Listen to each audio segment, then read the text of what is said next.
Hi, my name is Sharon Blackmore, and I'd like to share a couple of tips with you on how I like to keep my quilts square as I travel down.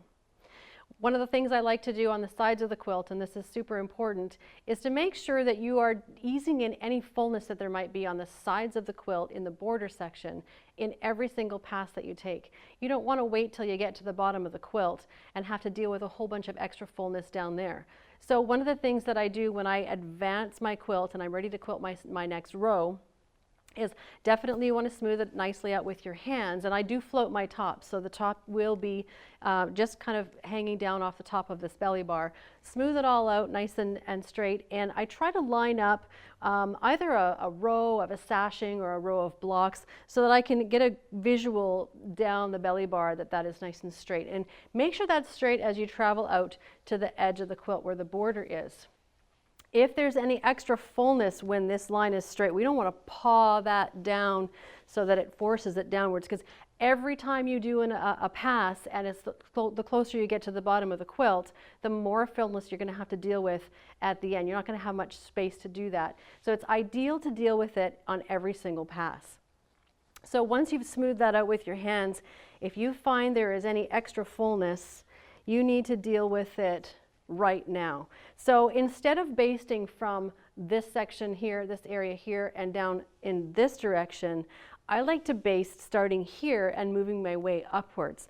And what I'll do is, as I take each stitch, I'll just manipulate the fabric ever so slightly to help ease in any fullness that's there. By the time you get to the top, you can usually manage to get all that extra fullness in. And it's definitely worthwhile to take the time to do that, because if you try to deal with it later, it'll be much more of a headache for you. The reason we want to do that is because the quilt is essentially basted up here because you've already stitched a full pass. Either edge to edge or your custom quilting is already quilted there.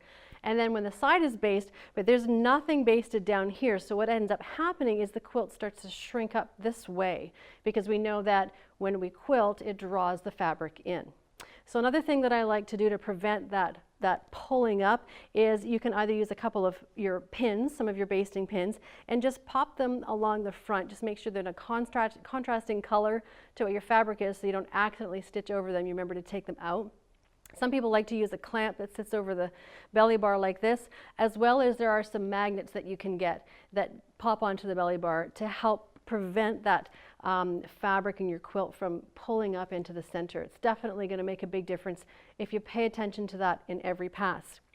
When I'm custom quilting though, I do like to baste the entire quilt before I go back and do all of the quilting. I don't float when I'm doing my custom quilts. And the reason I do this is because my quilting style is a little bit organic, so I like to quilt something over here, and then I like to quilt something over there, and maybe I don't have the full plan, which is totally okay.